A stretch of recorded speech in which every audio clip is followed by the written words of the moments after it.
Welcome everyone to how to start using AI right now. In this mini masterclass, we're going to learn how to get started with artificial intelligence in marketing right now. My name is Mike Kaput, and I am the Chief Content Officer at Marketing AI Institute. Marketing AI Institute is a media, event, and online education company, and our entire reason for being is to make AI accessible, approachable, and actionable for marketers and business leaders worldwide. Now, we have been doing that since way back in 2016, well before the current craze of ChatGPT and the hype around generative AI. And we've been doing it through offering online education, virtual and live events, and expert advice to thousands of businesses worldwide.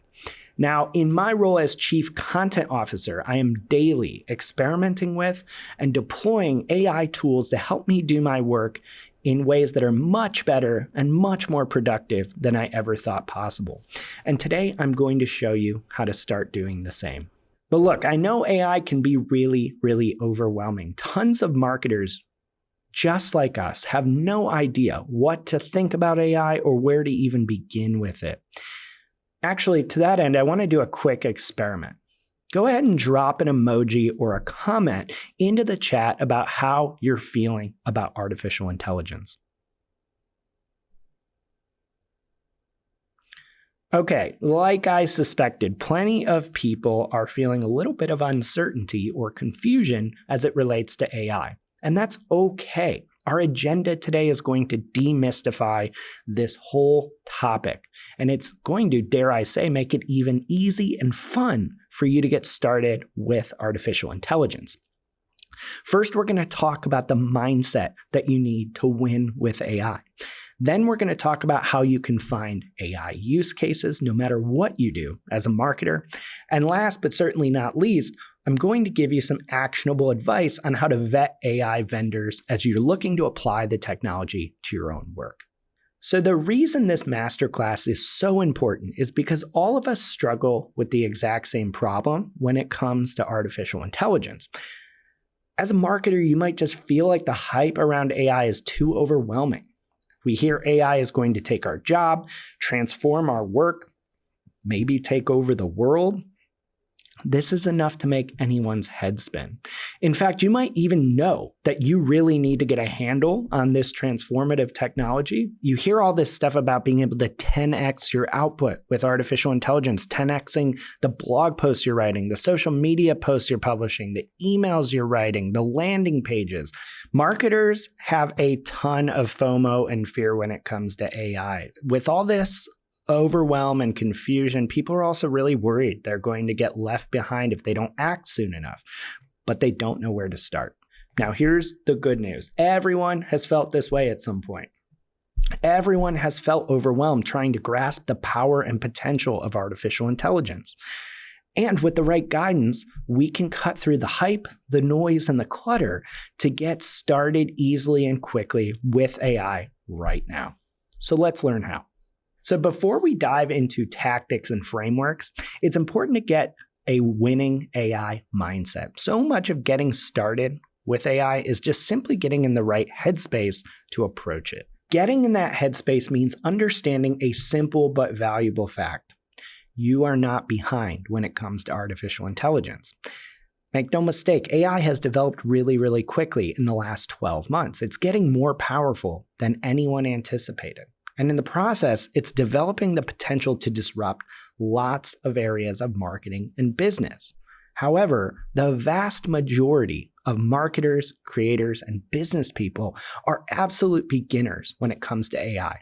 More and more people are embracing the technology, make no mistake, but I promise you, as someone who has given talks to and worked with companies at every level on adopting AI in marketing, almost everyone, including business leaders way above our pay grades, are still trying to figure all this out.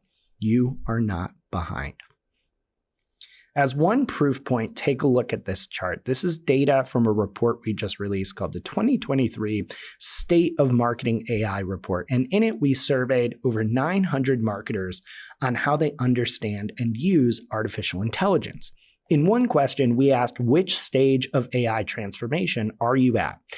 There were 3 options to answer. The first was understanding or learning how AI works and exploring use cases and technologies. The second was piloting or prioritizing and starting to run a limited number of AI pilot projects. And the last option was scaling or achieving wide-scale adoption of artificial intelligence. Now, you'll notice just the vast majority of people are in the first phase of understanding. 58% categorize themselves in this stage.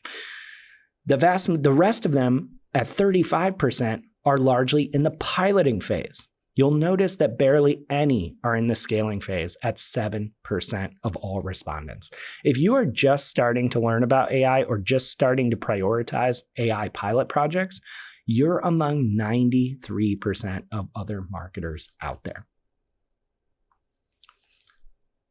So now that you understand you're not behind, let's explore how we actually find AI use cases. So when it comes to AI use cases, a common problem is that people say they want AI everything and everywhere. But actually, it makes much more sense to get very specific and strategic about the use cases that you decide to begin applying AI to. The model that we teach at Marketing AI Institute that we find most effective is called the use case model. The use case model is a framework that helps you find your top use cases for AI so that you can quickly and effectively apply AI to those use cases. The use case model is based on what we've seen the most successful organizations do time and time again. And that is that the best way to get started with AI is by identifying narrowly defined use cases with high probabilities of success. Here's exactly how to do that. First, list out everything that you do in a day, a week, or a month. And for each task or activity, I want you to ask yourself 4 questions. Is it data-driven? Does it use data in some way to produce an outcome? Is it repetitive? Does it follow the same set of steps over and over again? Is it predictive? Are you trying in some way as part of the task or activity to make a prediction of some kind? And is it generative?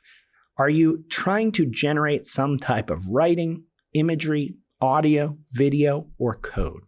If you answer yes to any of these questions, you probably have a pretty solid use case for artificial intelligence in the work that you're doing regularly.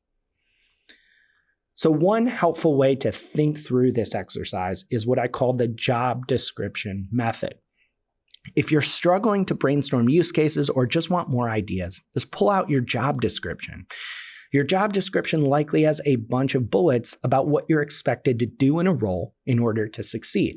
You can very easily just list those out as possible use cases. So when you look at your job description, look for what is your role? What are the big responsibilities you're in charge of? What are your core responsibilities that are dictating your success in the role? And what specific activities are listed as examples, for instance, of what you're doing in a day-to-day function within this role? Now, for each of our use cases, we want to answer a very important question. How valuable would it be if you could intelligently automate or augment each of these use cases using artificial intelligence? Now, some use cases will be really, really valuable. They will be well worth spending a lot of time and some money in order to apply AI to them. Others, not so much. So to tell the difference, we've provided here Marketing AI Institute's use case workbook. This is being dropped in the chat as a link that you can copy and use for yourself. Now, this is a simple workbook with a series of columns that are designed to help you brainstorm and determine the value of your use cases. In the first column, you'll find a dropdown with dozens of potential marketing categories, including video, which you can see here. These can be used to help you brainstorm possible activities across any area of marketing. Now, in the second column, that's where we'll actually list out our tasks and our use cases. And these are the things we'll potentially apply AI to. Then we list out the interval in which we do these tasks, think daily, weekly, monthly, etc. We'll list out the estimated hours per month that each task takes. And then we're going to list out any existing technology that we use to perform the task. Now, with existing technology, you may find that the existing tech you use to do something may have new AI-powered features that can help you do that task in a smarter way. Now, for instance, when it comes to video editing in our spreadsheet here, we're using Vimeo to do that. Now, Vimeo is our existing technology, and we would find that Vimeo actually has new and improved AI-powered video editing features. In that case, our existing technology may actually help us do our task without buying outside technology. In other cases, we may be replacing existing tech that does not have AI-powered features with a new, better, and smarter solution. Now, finally, we want to fill in the last two columns, both of which operate on a 1 to 5 scale, 1 being the lowest rating, 5 being the highest. The value to intelligently automate is our subjective rating of how valuable it would be if we could apply AI to a particular task. Often, we're going to look at how much time the task takes in order to determine that. The ability to intelligently automate is our subjective rating of how feasible it is to apply AI to a task. Sometimes people really struggle to assign a value to the last two columns. I would really encourage you not to overthink this. Now, keep in mind, the value and ability to intelligently automate are subjective ratings. Try to get as close to a rating as you possibly can. These don't have to be perfect. In many cases, you may just intuitively understand which use cases or tasks are most important to your role and be able to assign a 4 and a 5 to those based simply on going with your gut. Once you're done, you're basically looking for anything highlighted in green, ideally with 5s in both the value and ability to intelligently automate columns. Now, if you have a few or a handful of use cases that are extremely high value and you have a high ability to automate, you may just want to pick the ones that take the most time per month or that you do most often. So after you identify a ton of highly valuable possible use cases for AI, you have to actually go find AI tools to achieve those use cases. So let's look quickly at how to do that. The first thing to understand when researching AI tools is that not all AI is created equal. Just because marketing tech companies say they're using AI doesn't mean their solutions are actually any better than what you're using now. You're going to have to do your homework and ask tough questions of vendors to determine which AI tools are actually worth your time and money. Now look, if all you take away from this mini masterclass is a list of use cases that you're ready to explore, you're way ahead of the game. But if you want some extra credit though, here are some questions you might want to note and ask vendors as you assess their AI technology. When it comes to the vendors themselves, you want to ask questions like, do they have an AI roadmap?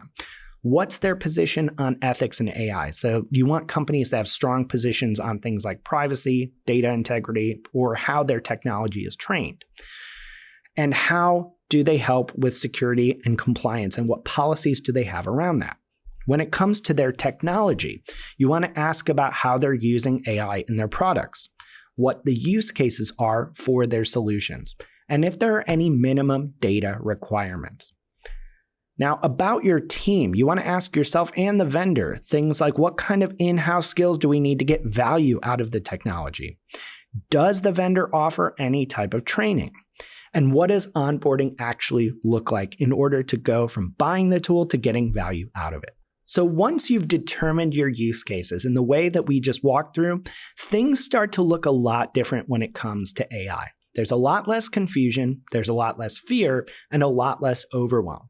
Instead, you're up and running with a highly actionable list of AI use cases so that you can start evaluating vendors. And guess what?